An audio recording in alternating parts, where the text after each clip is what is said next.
Okay masters. నా గురువులకి పత్రిజీ సార్‌కి, మణికంఠ సార్‌కి శతకోటి వందనాలు, శతకోటి కృతజ్ఞతలు. విశ్వశక్తికి, భూమాతకి, ప్రకృతి మాతకి, పంచభూతాలకి, పంచేంద్రియాలకి, నవగ్రహాలకి శతకోటి వందనాలు, శతకోటి కృతజ్ఞతలు. ధ్యానంలో కూర్చొని, ధ్యాన స్థితిలో కూర్చోండి మాస్టర్స్. ప్రశాంతంగా కూర్చోండి. హాయిగా రిలాక్స్‌గా కూర్చోండి. స్పెట్స్ తీసేయండి మాస్టర్స్. సుఖాసనంలో కూర్చోండి.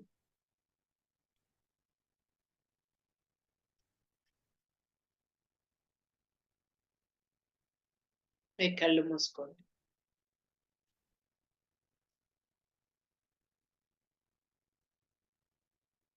శ్వాస మీద ధ్యాస పెట్టండి మాస్టర్స్.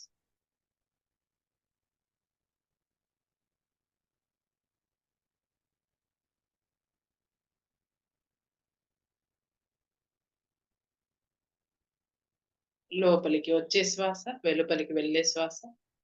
శ్వాస మీదే మీ ధ్యాస.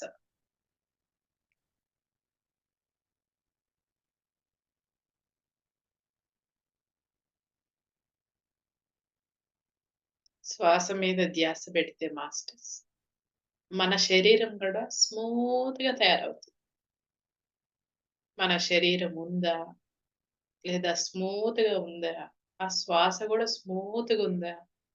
అనేది మీకే తెలుస్తుంది మాస్టర్స్.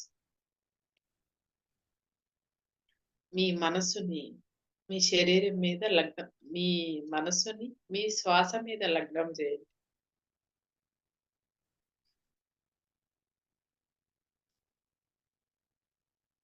కంప్లీట్‌గా రిలాక్స్‌గా ఉండండి మాస్టర్స్.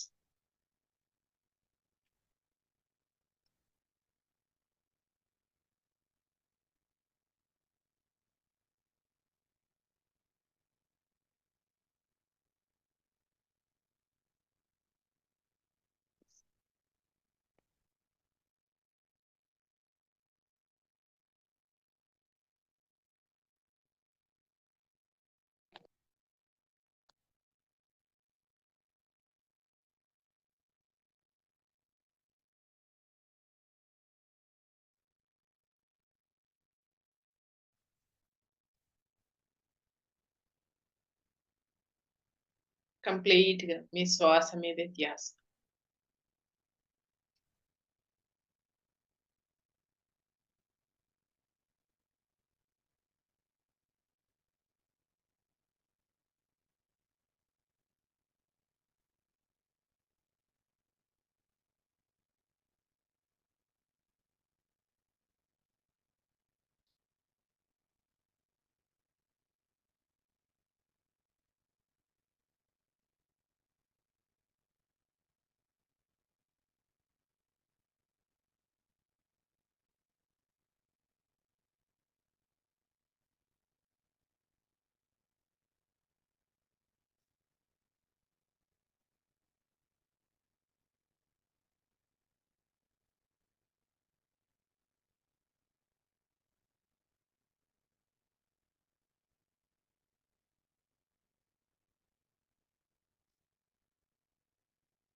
మీ శ్వాస మీద ధ్యాస ఉన్నప్పుడు మీకు కలర్స్ కనిపిస్తాయి మాస్టర్స్. ఆ కలర్స్‌ని లోపలికి అలో చేయండి.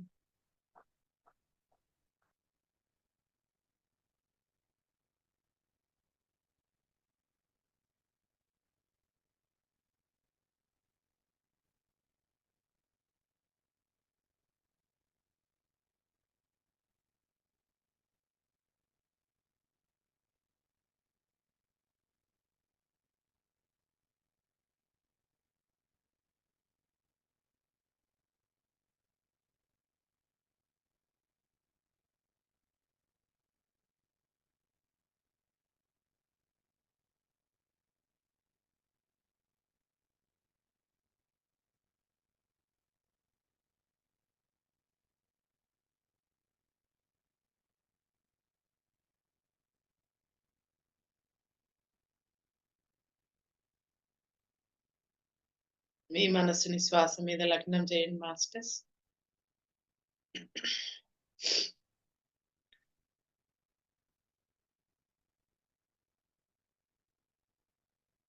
మీ విశ్వశక్తి నుండి ఈ సహస్రారంలోకి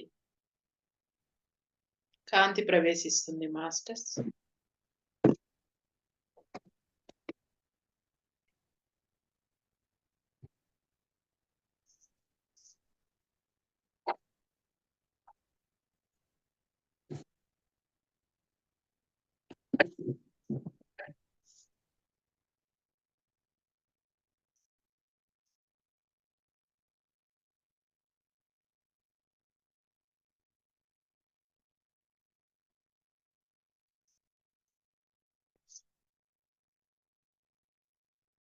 ఆ కాంతి మీ శరీరమంతా కూడా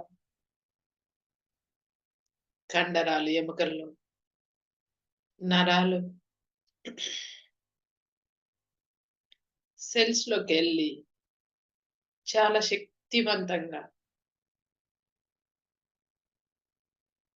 శక్తివంతంగా ఏర్పడటానికి దోహదపడుతుంది మాస్టర్స్.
ప్రశాంతంగా, హాయిగా, రిలాక్స్‌గా కూర్చోండి.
శ్వాస మీద ధ్యాస.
శ్వాస మీద ధ్యాస.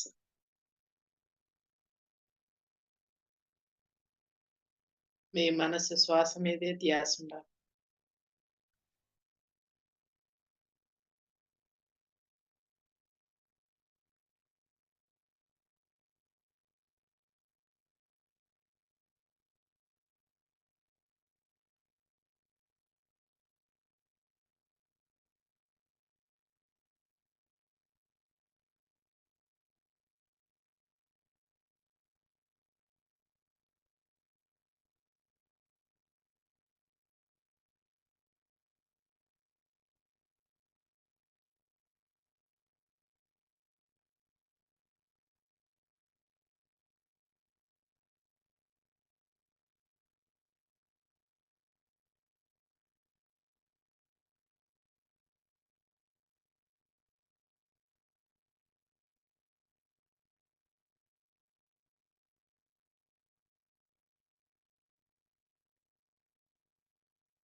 శ్వాస మీద ధ్యాస.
Thirty seconds.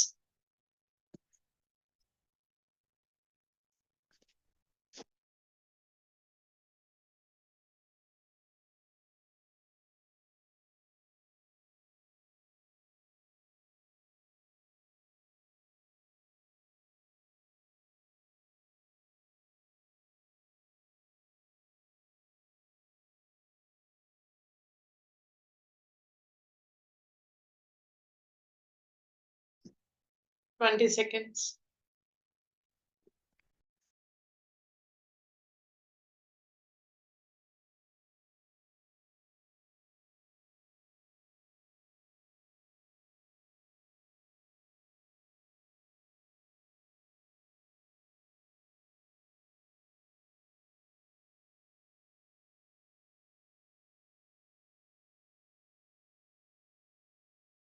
Ten seconds.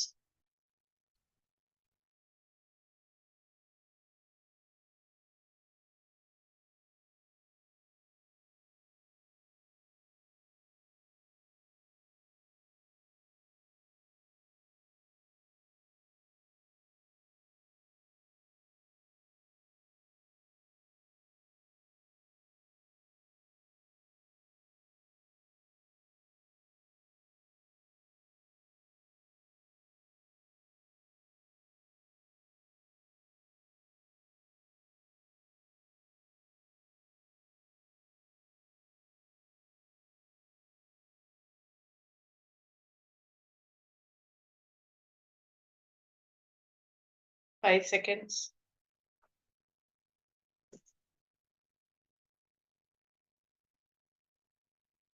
నెమ్మదిగా మీ చేతులు 2 కళ్ళ మీద పెట్టుకొని ప్రశాంతంగా కళ్ళు ఓపెన్ చేయండి మాస్టర్స్.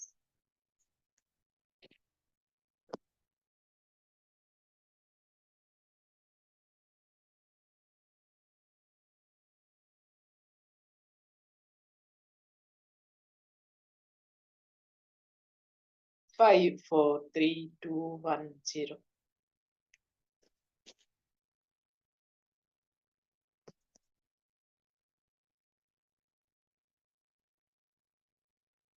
Thank you masters. ఈరోజు రమణ మహర్షి మాస్టర్ గురించి మనం క్లాస్ చెప్పుకుందాం.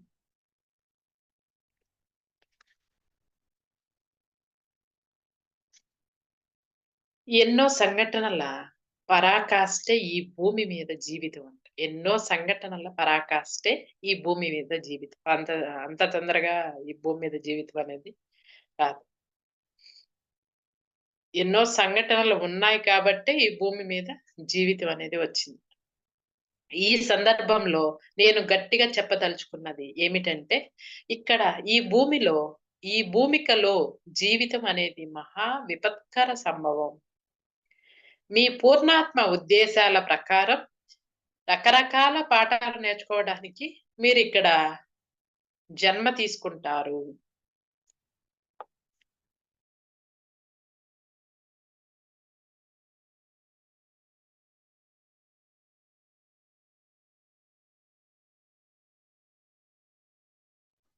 Sorry masters.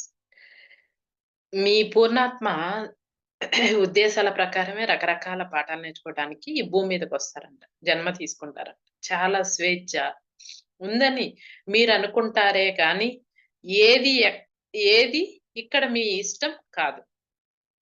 ఏది మీ ఇష్టం కాదండి. ఎందుకంటే పూర్ణాత్మ నేర్చుకోవటానికి ఈ భూమి మీదకి మన వాళ్ళందరినీ కూడా పంపిస్తుంది.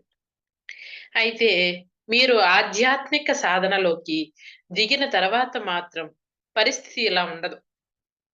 అంతకుముందు మాత్రము మీ ఇష్టం ఏది కాదంట. కానీ ఆధ్యాత్మిక సాధనలోకి దిగిన తర్వాత మాత్రం పరిస్థితి ఇలా ఉండదంట.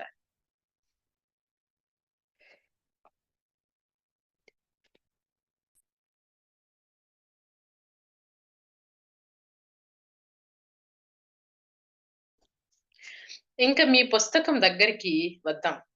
జీవితం అనేది మనం నేర్చుకున్న సమయం, జీవిత నమూనా గురించి మీ అందరికీ స్పష్టంగా ఇప్పుడు తెలుసును.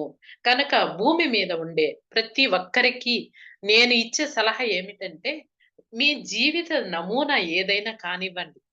మీ జీవిత నమూనా ఏదైనా కానివ్వండి. మీరు ఎందుకు వచ్చారనేది ఏదైనా కానివ్వండి.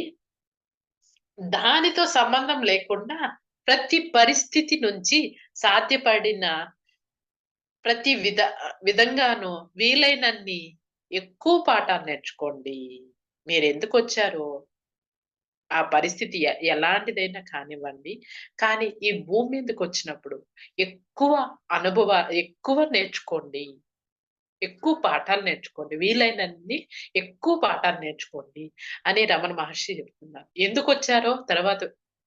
ఎందుకొచ్చినా కూడా పర్వాలేదు. కానీ ఎక్కువ పాఠాలు నేర్చుకోండి.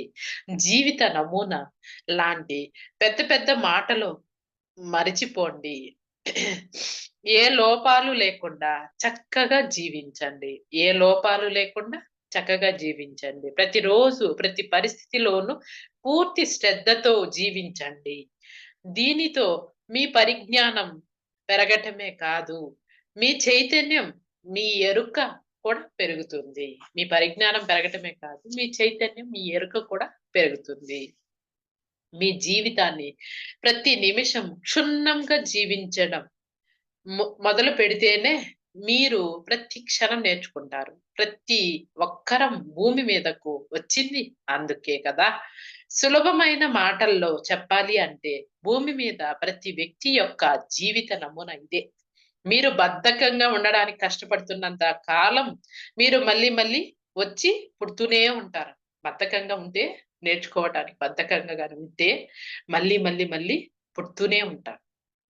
ప్రతి క్షణం మీరు తెలుసుకొని, నేర్చుకుంటే మౌనంగా పనిచేసే విశ్వం నుంచి వచ్చే గొప్ప గొప్ప రహస్యాలనే మీరు నేర్చుకుంటారు. మౌనంగా పనిచేస్తే గొప్ప గొప్ప రహస్యాలని యూనివర్స్ నుంచి నేర్చుకుంటారు. విశ్వం నుండి నేర్చుకుంటారు. అది క్షణం తీరిక లేకుండా, కఠినంగా తన బాధ్యతలు నిర్వహించుకుంటూ పోతూ ఉంటుందని మీరు గమనిస్తారు. క్షణం తీరిక లేకుండా ఒక్క నిమిషం మాస్టర్స్.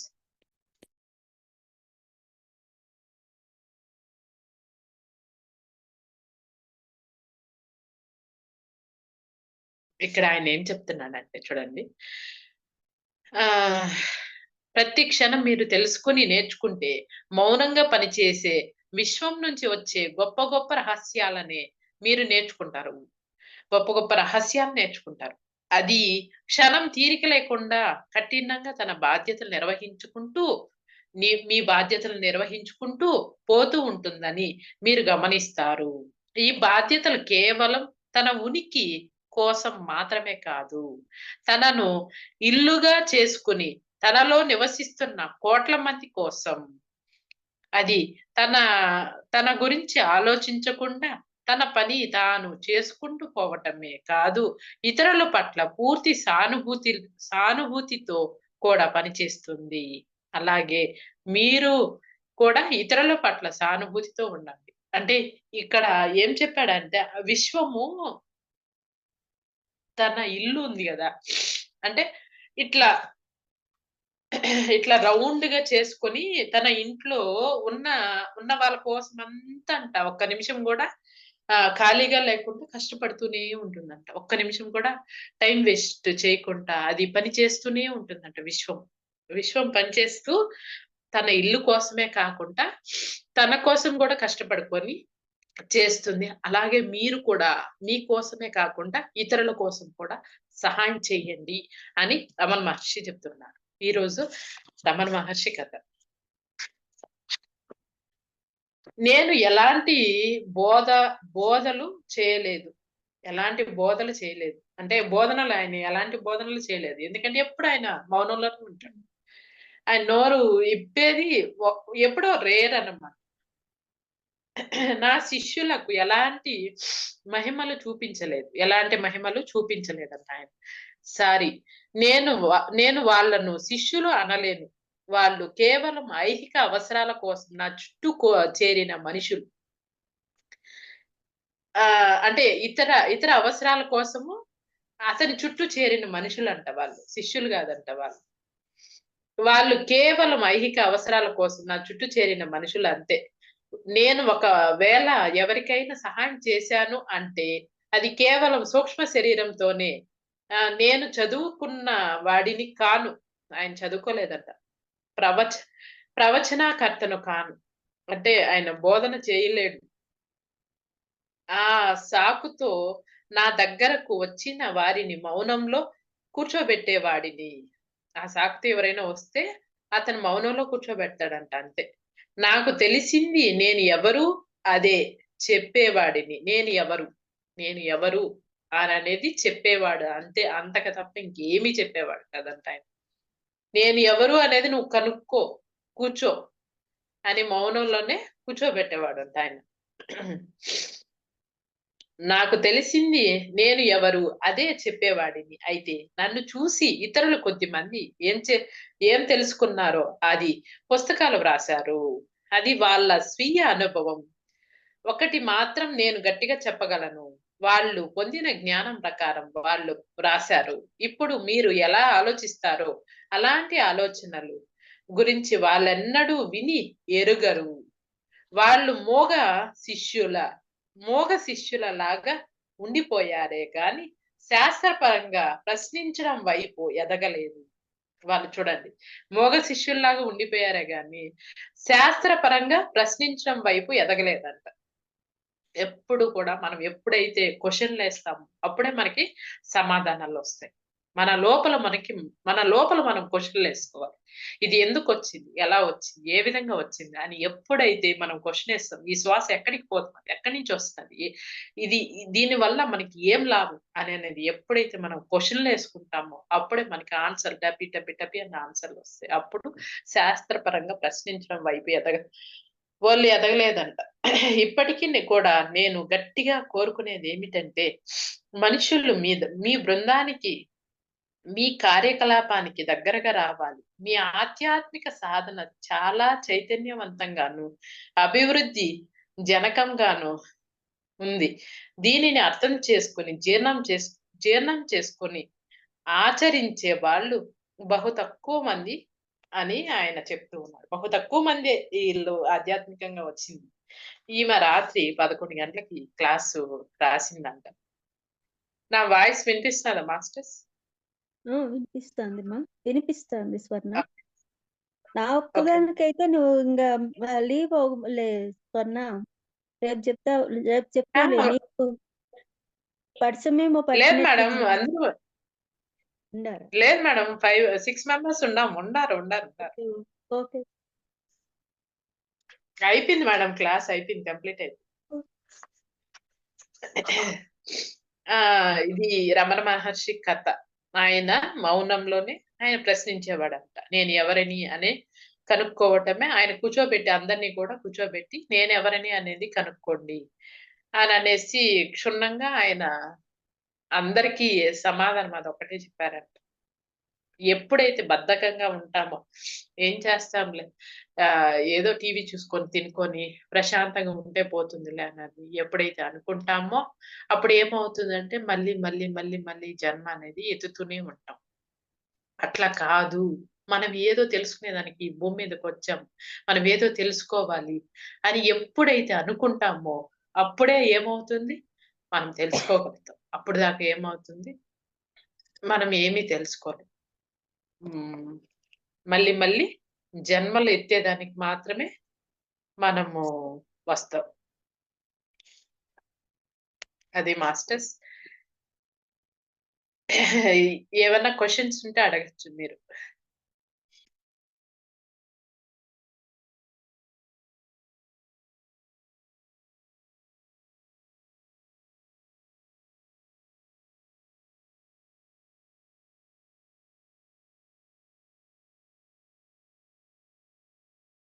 రమణ మహర్షి గురించి ఏమన్నా క్వెషన్స్ ఉంటే మీరు అడగొచ్చు మాస్టర్స్. నేను క్వెషన్స్‌కి సమాధానం చెప్తాను.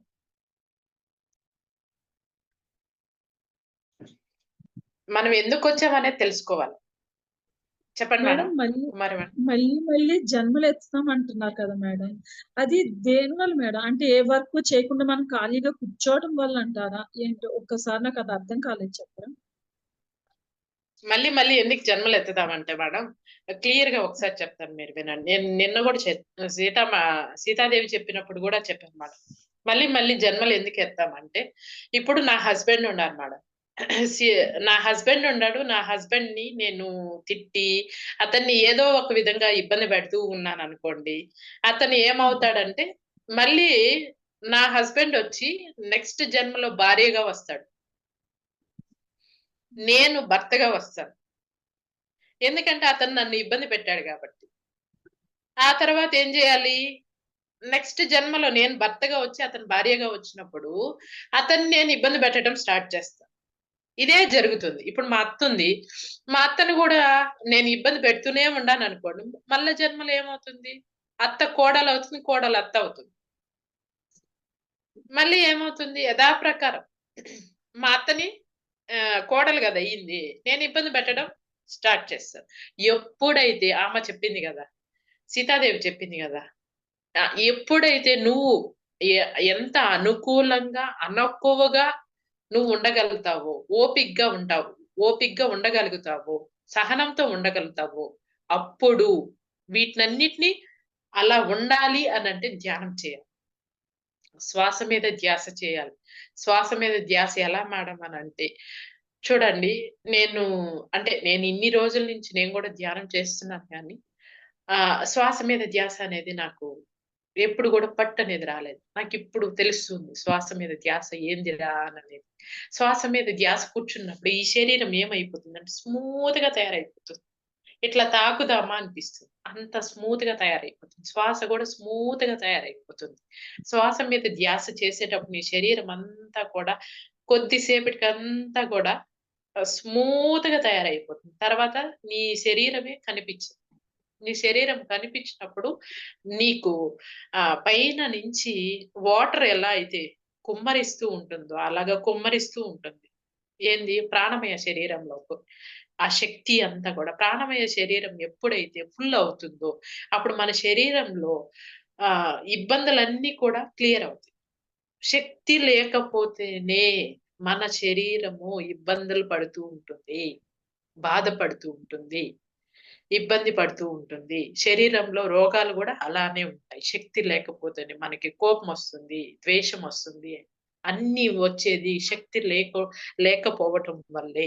ఆ శక్తి ఎలా తెచ్చుకోవాలంటే అలా తెచ్చుకోవాలి. అలా తెచ్చుకున్న తర్వాత మళ్ళీ యథాప్రకారం నువ్వు ధ్యానంలో నుంచి బయటొచ్చినాక అందరిని ఎవరిని పడితే ఏ మాట పడితే ఆ మాట మాట్లాడుతూ ఉన్నావనుకో దానికి ఖర్చయిపోతూ ఉంటుంది. నెగెటివ్‌కి ఎక్కువ ఖర్చయిపోతుంది. పాజిటివ్‌కి తక్కువ ఖర్చవుతుంది. నెగెటివ్‌కి ఎక్కువ ఖర్చయిపోతుంది. ఎందుకంటే ఏడ్చామనుకోండి మన లోపల కణాలంతా కూడా చాలా బాధపడతాయి. అప్పుడు ఎక్కువ ముడుచుకుపోయి ఎక్కువ శక్తిని ఇట్లా లాగేస్తాయి. అదే నవ్వినామనుకోండి, నవ్వుతూ ఉన్నామనుకోండి చాలా ఎనర్జీగా ఉంటారు. శక్తి కూడా తక్కువ ఖర్చవుతుంది. ఎక్కువ శక్తి మన శరీరంలో ఉంటుంది. అది. నువ్వు ధ్యానం చేసుకొని యథాప్రకారం నీ ఇంట్లో అందరితో గూడా ఇబ్బంది పడుతూ, వాళ్ళని బాధ పెడుతూ, ఏదేదో ఆలోచన చేస్తూ ఉన్నావా, శక్తి అంతా ఖర్చయిపోతుంది. నువ్వు మళ్ళీ యథాప్రకారం మళ్ళీ శక్తి సంపాదించుకుంటూ ఆడ ఖర్చు పెడతావు. శక్తి సంపాదించుకుంటూ ఆడ ఖర్చు పెడతావు. ఎలా అంటే డబ్బులు బయట పోయి కష్టపడి సంపాదిస్తావు. ఇంటికి వచ్చే కాడికి ఆ డబ్బులంతా ఎవరన్నా తీసుకునేస్తే మీరెలా ఉంటుంది? మీకు కోపమొస్తుందా రాదా? అలాగా. నువ్వు ఆడ కష్టపడి ధ్యానంలో శక్తి సంపాదించుకుంటున్నావు.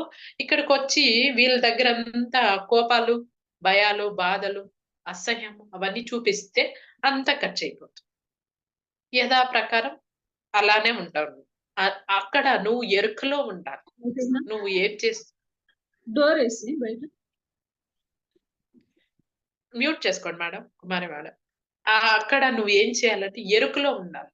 ఎరుకలో అంటే నువ్వు అతన్ని మాట్లాడినావంటే మళ్ళీ నెక్స్ట్ జన్మలో అతను ఏమవుతాడు? అమ్మాయిగా పుడతాడు. నేను అబ్బాయిగా పుడతాను. అవసరం లేదు. ఇక్కడ మనం ఏం చేయాలి? చూస్తూ ఉండాలి. అతన్ని గమనిస్తూ ఉండాలి అంతే. మనం చేయాల్సిన పని అతన్ని గమనిస్తూ ఉండాలి. మన శ్వాసని ఎలా గమనిస్తామో అతన్ని అలా గమనిస్తూ ఉండాలి. మన ఇంట్లో వాళ్ళంతా కూడా మన శ్వాసని ఎలా గమనిస్తామో వాళ్ళందరినీ కూడా అలా గమనిస్తూ ఉండాలి. That's it. అట్లా నువ్వు ఎప్పుడైతే గమనిస్తావో కొన్ని రోజుల పాటు అప్పుడు నీ శక్తి అట్లే ఉండిపోతుంది. నీ శక్తి ఎప్పుడైతే ఉండిపోతుందో అప్పుడు అన్నిటి మీద నీకు ఎరుక అనేది వచ్చేస్తుంది. ఆటోమేటిక్ ఎరుక వచ్చేస్తుంది. ఎరుక వచ్చినప్పుడు నువ్వు బయట వెళ్ళినా, ఫోన్ మాట్లాడినా, నువ్వు ఏం మాట్లాడుతున్నావు అనేది నీకు తెలుస్తుంది. నీ లోపల భయం అనేది ఉండదు. నేను ఒక మాట మాట్లాడినానంటే తిరిగి ఆ బాధని ఇబ్బంది పడేది నేనే అనేది నువ్వు ఎరుకలో ఉండాలి.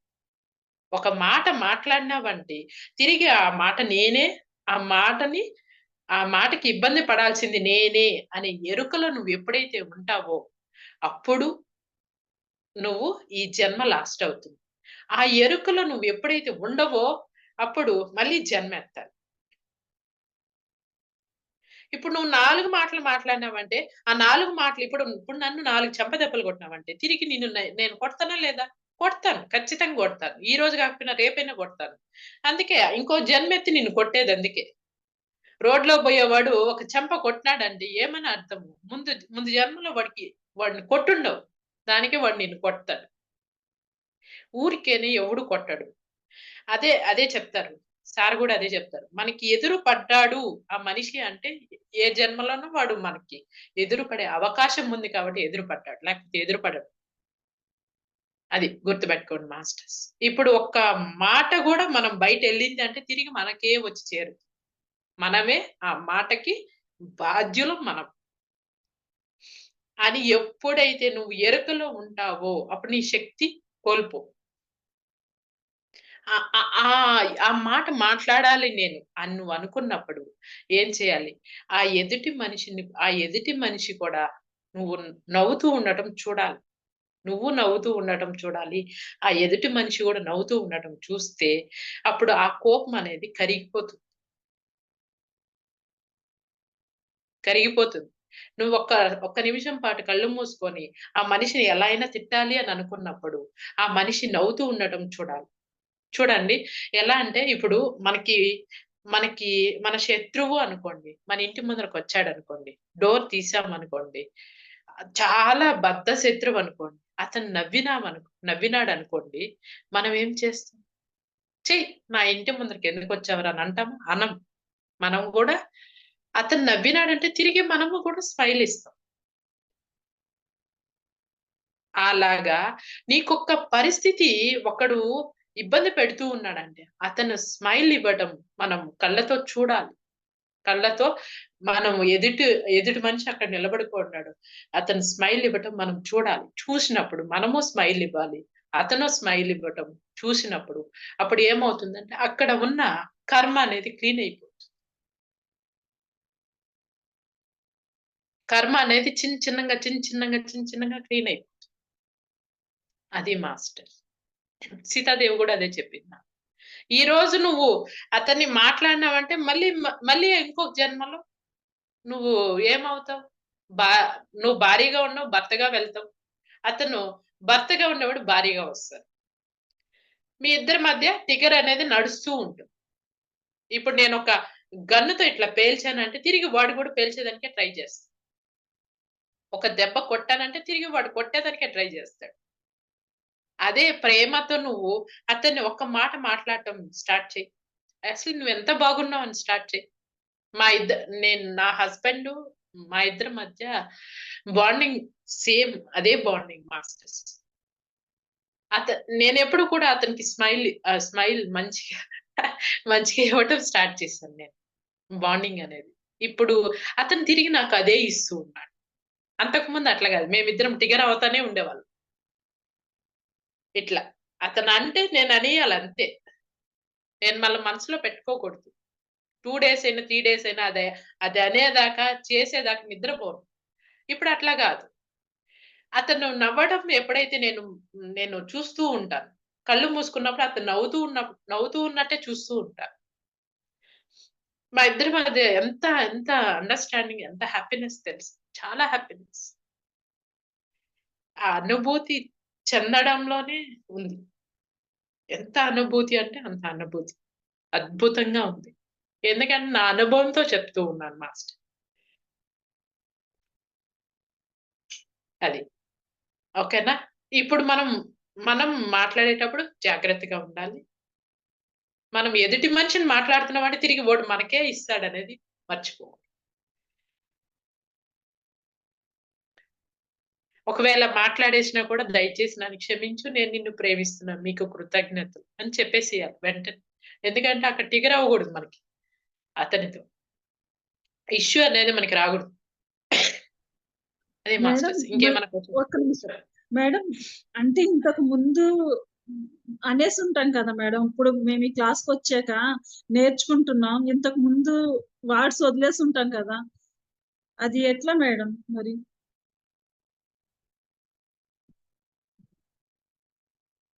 మనం ఏందంటే అది ధ్యానంలో కూర్చున్నప్పుడు కరిగిపోతాయి. ధ్యానంలో కూర్చున్నప్పుడు మీ శరీరం ఎలా అయితే కరిగిపోతుందో, మీ లోపల ఉన్న థాట్స్ అన్నీ కూడా కరిగిపోతాయి. మీరేమి ఫీల్ అవ్వాల్సిన అవసరం లేదు. అన్నీ కూడా కరిగిపోతాయి. ఎందుకంటే ఇప్పుడు మీకు ప్రేమ అనేది వచ్చేసింది. అందరిని క్షమించే గుణం వచ్చేసింది. అప్పుడు మీరు ఎవరినైతే అనుంటారో వాళ్ళని కూడా క్షమించే గుణం వచ్చేస్తుంది. ఇప్పుడు నెయ్యి ఉంది మేడం. నెయ్యి కరగబెడుతూ ఉన్నారు. కరగబెడుతూ ఉన్నప్పుడు ఇప్పుడు నెయ్యి అంటే మన శరీరం కరుగుతూ ఉంది. థాట్స్ కరుగుతూ ఉన్నాయి. మళ్ళీ వచ్చే థాట్స్ అన్నీ ఏమవుతాయి? కరిగిపోతూనే ఉంటాయి. ఆ ధ్యానంలో కరిగిపోతాయి. ఏం ఏమి ఇబ్బంది పడవల్ల కరిగిపోతాయి. కానీ ఆ శ్వాస మీద ధ్యాస ఎలా చేయాలంటే మీకు అంటే లోపల గుర్తుపట్టడం కష్టంగా ఉంది మేడం అంటే మీ పొట్ట దగ్గర ముందుకి వెనక్కి వెళ్తూ ఉంటుంది. దాన్ని గమనిస్తే చాలు. దాన్ని గమనించిన తర్వాత మీ శరీరం ఏమో స్మూత్ గా తయారైపోతుంది. మళ్ళీ మీ శ్వాస కూడా స్మూత్ గా తయారైపోతుంది.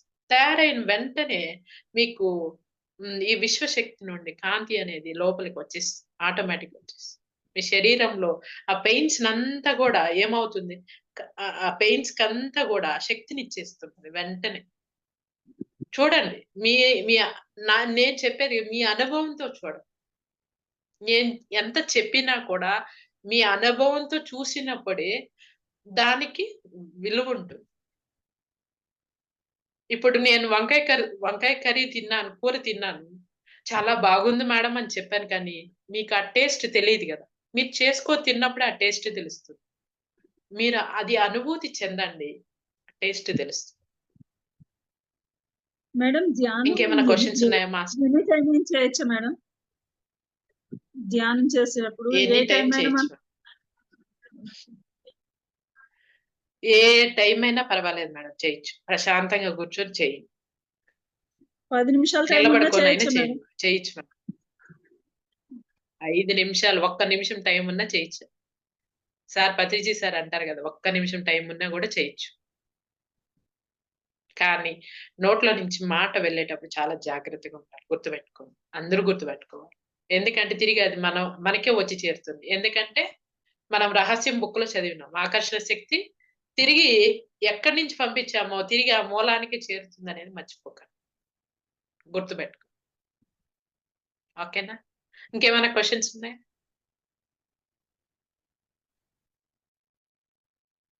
Okay. Thank you so much masters.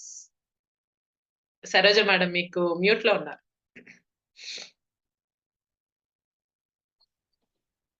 నోటిలోని మాట నుదుటి మీద రాతంటమ్మా సార్ చెప్పేది. అవును. అవును మేడం. అదే నీ నుదుటి మీద రాత అవుతుంది. నోటిలో మాట బయట వెళ్ళిపోతున్నది అనంటే అది చాలా జాగ్రత్తగా పంపించాలి మాటని. వాల్యుబుల్‌గా పంపించాలి. తిరిగి అదే మనకొచ్చి చేరుతుంది. ఓకేనా? ఇంకేమైనా క్వెషన్స్ ఉన్నాయా? చెప్పండి మేడం. అరుణకుమారి మేడం.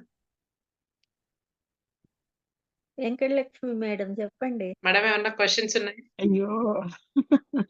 నేను అర్థం చేసుకోవడానికే టైం పడుతుంది. ఆచరించాలి ముందు. ఆ తర్వాత వస్తాయి క్వెషన్‌లు. ఆచరించాలి. ఆచరించాలి.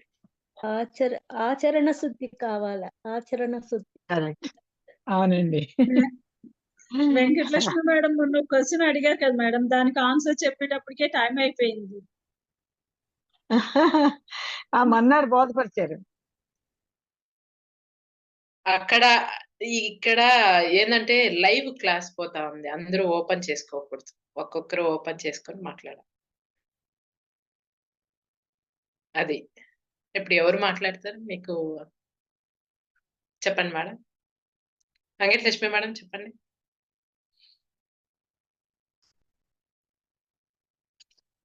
మ్యూట్ చేసుకోండి.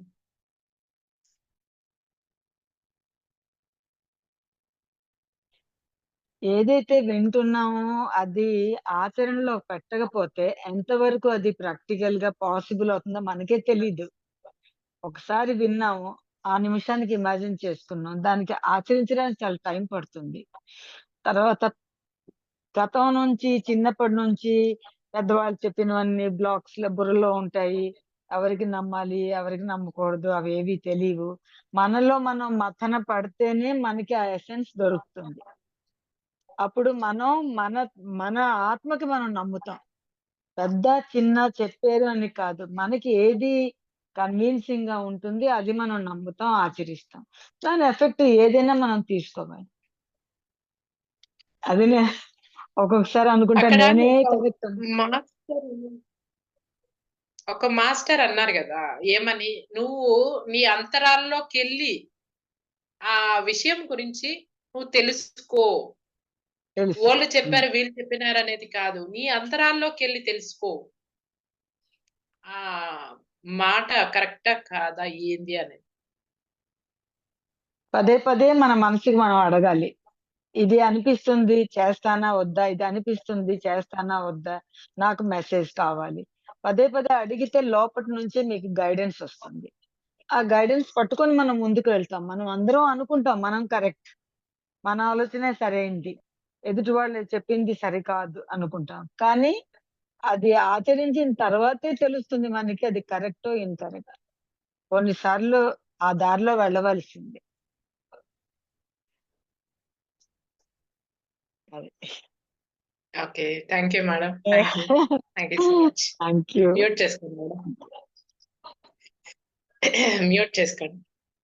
ఇంకేమైనా క్వెషన్స్ ఉన్నాయా మాస్టర్స్? ఓకే. ఇంకేం క్వెషన్లు లేవైతే. Okay. Thank you masters. Thank you so much. Advithi సార్‌కి, మణికంఠ సార్‌కి శతకోటి వందనాలు, శతకోటి కృతజ్ఞతలు. నా ఈ క్లాస్‌కి హాజరైన మాస్టర్స్‌కి నాకింత గొప్ప అవకాశాన్ని ఇచ్చిన మాస్టర్స్‌కి శతకోటి వందనాలు, శతకోటి కృతజ్ఞతలు. Thank you masters. By by.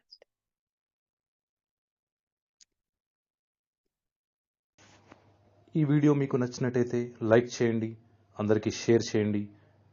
మరిన్ని వీడియోస్ కోసం ఈ ఛానల్ని సబ్స్క్రైబ్ చేసుకోండి. మరిన్ని అప్డేట్స్ కోసం బెల్ ఐకాన్ పై నొక్కండి. Thank you.